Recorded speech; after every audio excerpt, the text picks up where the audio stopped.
A seguir, mais uma atração com a marca da TV Galega, a imagem da cidade.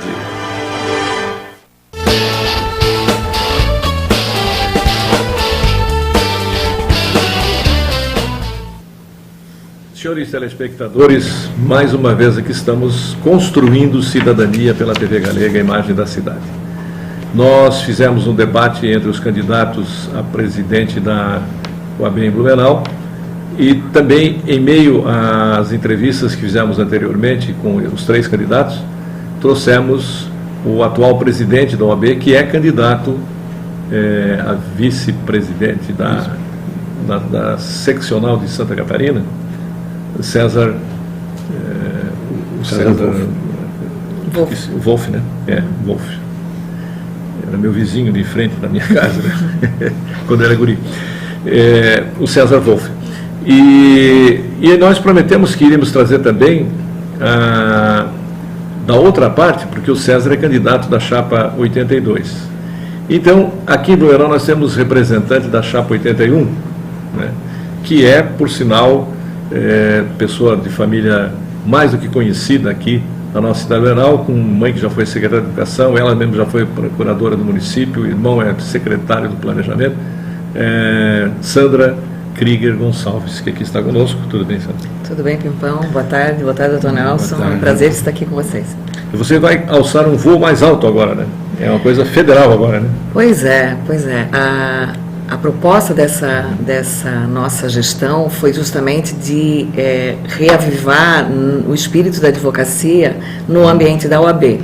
E nesse propósito, nós aqui como representantes de Blumenau, né, os conselheiros estaduais e eu, candidato ao Conselho Federal, ao lado do Túlio Cavalazzi, que também está se candidatando ao Conselho Federal, temos justamente essa proposta agora de continuar com a gestão da OAB voltada à advocacia catarinense. A chapa de vocês é a chapa da situação, no caso. É a chapa da situação. Hoje o presidente é o Túlio Cavalazzi, filho, e o nosso candidato agora é o Paulo Marcondes Brincas, né?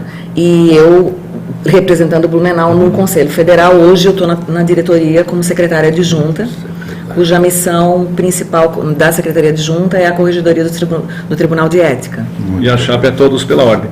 A eleição é no mesmo dia a eleição é dia 16, segunda que vem, daqui a uma semana, das 8 da manhã às 17 horas. Todos os advogados estão convocados, então, para votar. Com certeza. Sim. Então, eu tenho uma dúvida, a doutora Sandra talvez possa nos explicar aos nossos telespectadores, o que faz um conselheiro federal?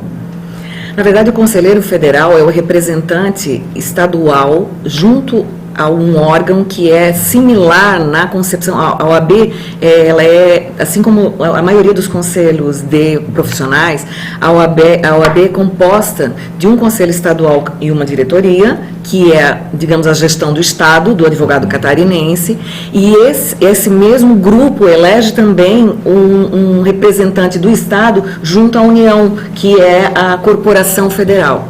A competência do Conselho Federal é de legislar, de dispor sobre a vida do advogado. Por exemplo, o novo Código de Ética da profissão foi aprovado pelo atual Conselho Federal. Então, modificou-se uma série de dispositivos em torno do exercício da advocacia no Brasil inteiro, votado pelos conselheiros federais. Então, tem essa capacidade de regulação, de proposta legislativa, né, no âmbito, obviamente, da profissão do advogado, e também o julgamento, em última instância, dos processos éticos disciplinares em grau de recurso, similar aos tribunais superiores. A minha pergunta é assim, e quantos conselheiros cada estado tem? São 3 conselheiros titulares de cada estado e são 3 conselheiros suplentes.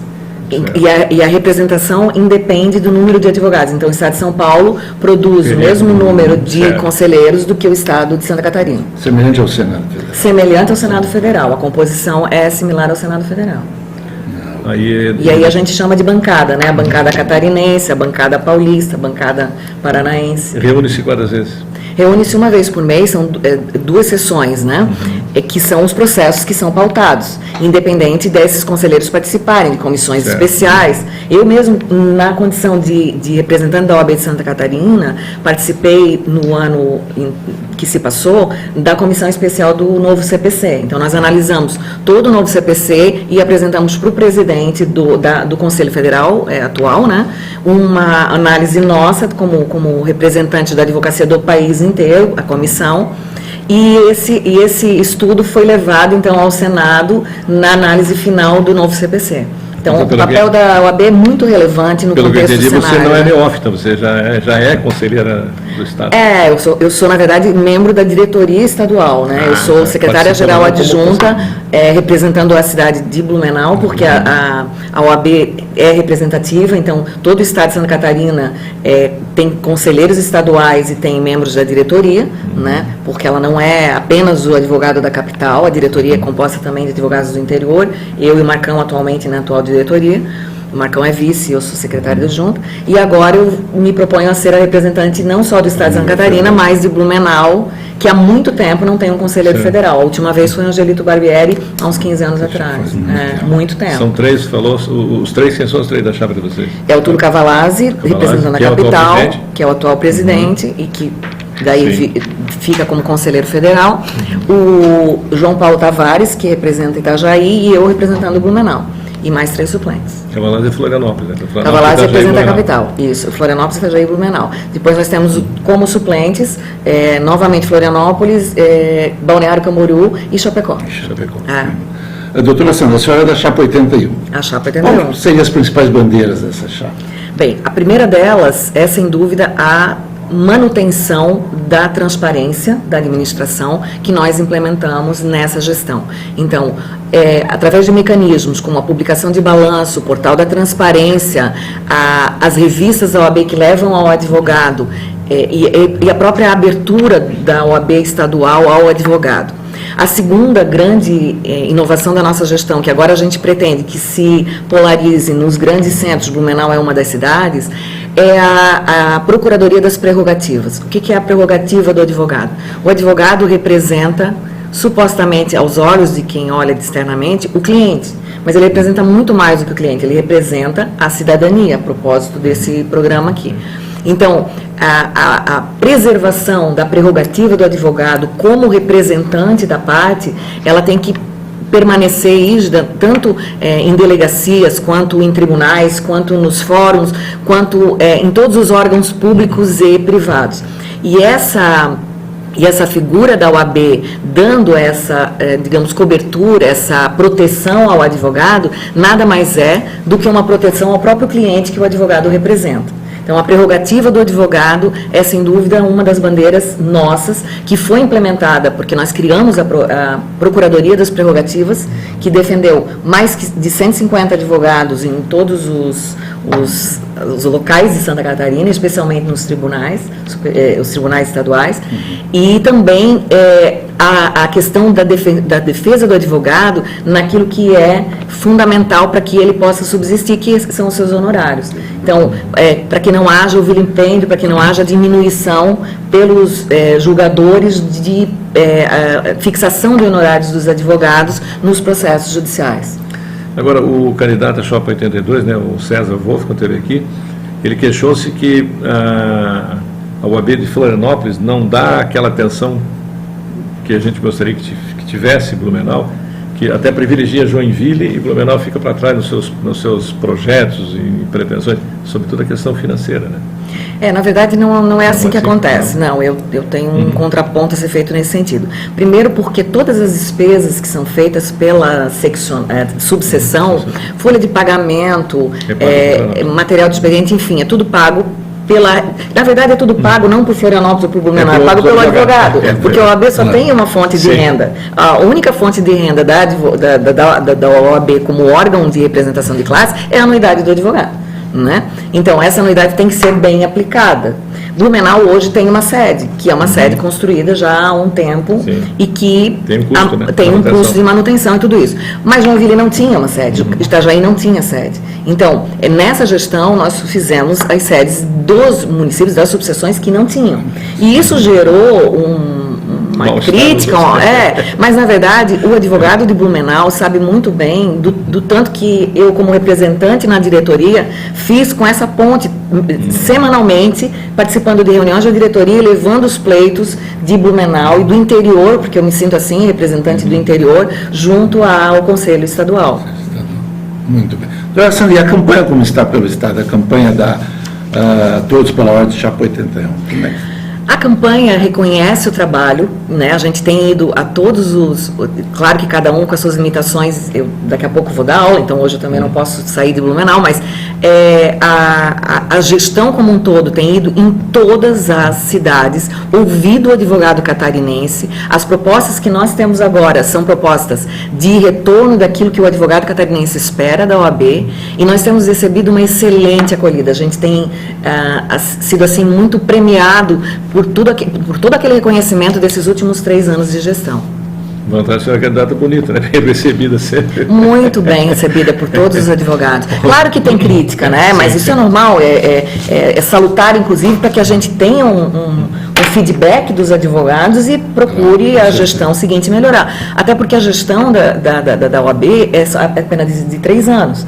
Né? Então, é um espaço de tempo adequado, razoável, mas também que passa muito rápido. Claro. Né? São quantos advogados de Santa Catarina? São mais de 40 mil, mas aptos a votar são cerca de 30 mil advogados. Seja porque ele está licenciado, seja porque ele não está em dia com a anuidade, que há um provimento federal dizendo que o advogado só tem que estar quite, né, com as suas obrigações para poder votar, mais ou menos como a justiça eleitoral. Está quite, eu estou quite. Recebeu a carteirinha nova agora. Aliás, é muito bom ter os magistrados de volta à advocacia. De qualquer forma, uma casa que eu fiz parte tanto tempo. Tanto tempo, é verdade. Doutora Sandra, a senhora como professora universitária, reconhecida na nossa cidade, eu vou lhe fazer a pergunta que eu acabei fazendo para todos que sentaram nessa bancada, que é um assunto que eu reputo de grande importância. Como a OAB vê, ou a OAB melhor, faz algum controle sobre os cursos de direito, que é uma preocupação que nós temos no país aí, quer pela quantidade imensa de cursos, quer pela qualidade desses cursos. Houve uma inflação de cursos. Como é que a OAB funciona? A OAB teve uma manifestação muito ativa nesses últimos 3 anos, tanto de nossa parte aqui na gestão do Conselho Estadual, quanto no Conselho Federal, pelo presidente atual, contra a criação dos cursos de Direito. Não porque a gente entenda que não deva haver o aprimoramento da sociedade como um todo. O curso de Direito é um curso muito amplo, que dá um conhecimento, dá uma noção de cidadania. O ponto é que o curso de Direito não pode ter só apenas esse mote, ele tem que necessariamente ter compromisso com a sociedade, porque ele devolve para a sociedade um profissional que teoricamente está habilitado a defender, seja o preso, seja aquele réu em ação trabalhista, seja propor ações, enfim. Especialmente no que diz respeito à advocacia contenciosa, é necessário um controle de qualidade, sem dúvida nenhuma. E eu me posiciono, assim como o Tulo também, com uma situação de, ao mesmo tempo, preservação do exame de ordem. A gente entende que é fundamental que o exame de ordem permaneça, e há um projeto agora do atual presidente da Câmara dos Deputados, na tentativa novamente, toda nova gestão da Câmara dos Deputados tem um projeto querendo abolir o exame de ordem, alegando que é absolutamente sectário, que é para defender o mercado dos que já estão, quando na verdade é uma maneira de manter o nível de excelência dos profissionais, mesmo naquelas universidades cuja formação acadêmica seja razoável. Muito mais ainda naquelas universidades que acabaram de ser criadas e que têm professores nem sempre aparelhados para o exercício do magistério, não com formação, e que funcionam como verdadeiras vendedoras de diplomas. Né? Então a gente tem que combater isso, a ordem não pode fechar os olhos para essa realidade. Agora, o que explica essa baixa aprovação, né, dos formandos aqui da nossa... Pequeno, em torno de 12%. É muito baixa, efetivamente, por conta da formação acadêmica deficitária. Né? Não se formam profissionais habilitados ao exercício da advocacia, se formam bacharéis no direito. Né? E o exercício da advocacia é uma grande preocupação da ordem. Então, a gente tem um projeto, inclusive, agora em função desse novo código de ética, de no ano que vem, já no início do ano, enfrentar a interiorização da discussão do código de ética, para que o advogado saiba que tipo de publicidade ele pode fazer, que tipo de vinculação societária ele pode ter, porque há, inclusive, por parte das universidades, um descomprometimento, digamos assim. Tem aula de ética, mas não tem essa relação de gestão de escritório de advocacia, formação jurídica voltada ao sujeito ser realmente um empresário de si mesmo, porque o advogado vem para o mercado de trabalho e ele tem que entender o funcionamento desde a sua sociedade até mesmo a representação judicial da sua atividade, a propaganda, se ele pode fazer propaganda ou publicidade, enfim. Porque o aluno forma-se na faculdade e logo é visto, é um advogado. Parece que esquece da infinidade de outras profissões que ele pode escolher. Que ele pode escolher.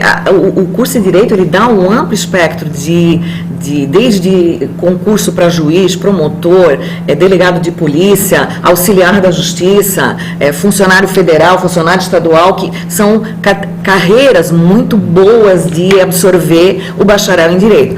Mas, efetivamente, a advocacia, seja ela advocacia pública, seja ela advocacia privada, ela tem que ser uma advocacia de excelência. E o exame de ordem dá essa medida. Não se encontrou ainda uma fórmula melhor do que essa, né, para conseguir filtrar aquele advogado que é um profissional do direito habilitado para representar a sociedade. Será que falta mais estágio para esse pessoal que estuda direito? Eu penso que há um descompasso entre aquilo que as instituições de ensino pensam, aquilo que o governo federal estabelece. Então, hoje a gente vê uma preocupação do governo federal com o Exame Nacional de Cursos Superiores, o ENAD, né, que tem toda uma outra lógica de sistematização do conhecimento que não é a da formação do profissional para a área de advocacia. Então, há um descompasso que a gente precisa reconhecer, precisa fazer um diagnóstico e precisa realmente reformular. E eu acho que esse é um dos papéis do Conselho Federal. Doutora Sandra, a sua chapa tem alguma posição específica, ou a senhora, já que aqueles que estão nos assistindo querem conhecer, a senhora tem uma posição quanto a essa questão, o problema aqui tão grave da morosidade da justiça? Tenho. Em relação à morosidade da justiça, desde que faz quase 30 anos que eu me formei em Direito, é sempre uma discussão que atualmente é absolutamente desproporcional ao que era há 20 anos atrás, por conta, evidentemente, da tecnologia. O senhor sabe bem que hoje o número de ações ajuizadas por dia é absolutamente desproporcional com o número de juízes, de vagas criadas e de serventuários na justiça. Então, nós temos que encontrar alternativas para isso. E uma delas, necessariamente, passa pela desjudicialização, na minha opinião. Retirar do Poder Judiciário aquelas questões que podem ser objeto de mediação, de arbitragem, de conciliação, né? E não é a conciliação que eu falo, conciliação judicial, é a conciliação realmente extrajudicial.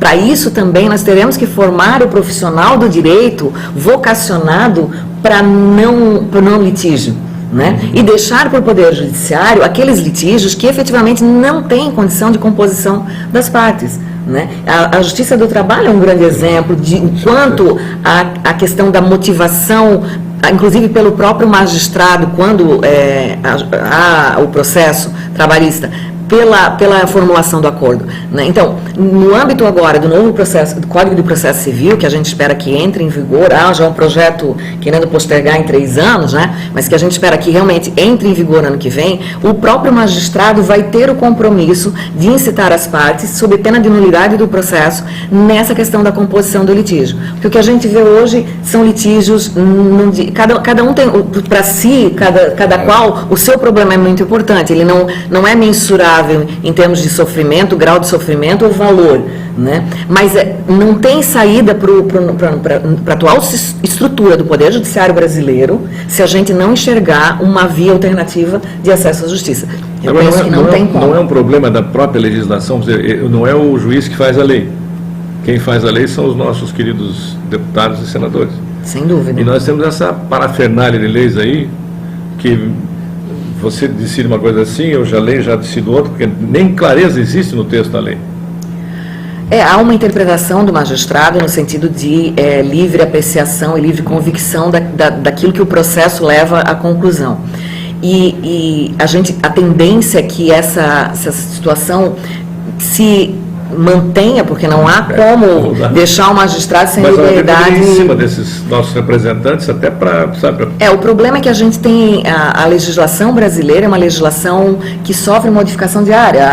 A legislação tributária, para ficar só num exemplo, precisa de especialistas realmente discutindo o dia a dia da legislação tributária, contadores, advogados, porque ela é muito complexa, né? Há uma proliferação de normas jurídicas tão gigantescas que realmente há uma dificuldade de, inclusive, entendimento da própria sociedade. Para ficar num exemplo agora recente, aquele do Simples Doméstico, que deu tanta confusão, porque a Receita Federal, em primeiro, disse que não ia revogar, as pessoas viraram à noite, né, não ia adiar, não ia discutir. E as não regulamentadas, né? Porque aí você diz, não, mas tem direito. Não tem porque não foi regulamentada ainda. A Constituição, com normas que não são autoaplicáveis, né? Exatamente isso. E que aí ficam na discussão do princípio, né? Se o princípio é a vida, o princípio é a propriedade, o princípio porque não há norma regulamentando. E isso fica aberto realmente ao julgador. E o julgador está sobrecarregado, né? O julgador brasileiro é um juiz que não tem paradigmas no mundo em torno do número de processos que ele tem, tanto nos juizados milhões, né? Singulares quanto nos tribunais, é uma coisa absurda, né? E isso, em algum momento, a gente tem que se dar conta e realmente enfrentar esse problema. Então, assim, evidentemente, doutor Leiria, objetivamente dando... Seria uma condição da ação, a conciliação prévia. A conciliação passa a ser uma condição da ação necessariamente, porque se assim não for, se a gente for esperar uma manifestação do Poder Judiciário, são 4, 5, 10 anos que o processo se arrasta. E não tem como esperar da Justiça e do magistrado, do corpo de funcionários, porque é desproporcional. Quanto maior os órgãos jurisdicionais, é absolutamente, geometricamente inferior o número de processos. Para pontuar, o Brasil tem 100 milhões de ação em tramitação hoje, conforme o relatório do CNJ. Ou seja, cada 2 brasileiros tem uma ação tramitada. Não poderia ter súmula vinculante nessas decisões? A súmula vinculante já existe, mas ela tem critérios muito precisos, até porque... senão o juiz de primeiro grau não teria a liberdade necessária dentro do processo para julgar. E a gente também não pode correr o risco de, ao estabelecer regras rígidas para recurso e súmulas, evitar o acesso à justiça, que é um princípio constitucional inafastável, né? Então, o acesso à justiça tem que ser, garantia constitucional, é cláusula pétrea. O que tem que haver é mecanismos para que essa justiça possa atender adequadamente a população, né? Mas para o cidadão, assim, eu entro com uma ação, a mesma ação que eu entro, você também entra. E eu ganho e você perde. Na tua cabeça foi uma injustiça.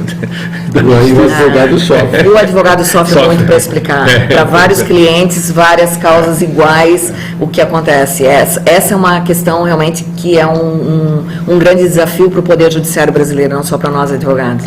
Doutora Sandra Gonçalves, a senhora tem aula, né, na FURB, nós temos que se liberar. Pois eu tenho que me despedir de vocês. Eu agradeço muito a atenção do telespectador da Galega e, em especial, do advogado blumenauense catarinense que nos assiste, relembrando que a eleição da ordem, OAB de Santa Catarina, Conselho Federal, Conselho Estadual, Conselho Local e Diretoria Local, é na próxima segunda-feira, daqui a uma semana, dia 16 de novembro, das 8 às 17 horas. O voto é obrigatório, o advogado se sujeita a uma multa se ele não comparecer, mas a gente espera que ele compareça com essa noção de cidadania, de perspectiva de que a OAB o representa e de que nós somos a melhor proposta e que a gente vai fazer pelo advogado catarinense tudo aquilo que a gente se propõe. Ok, muito obrigado.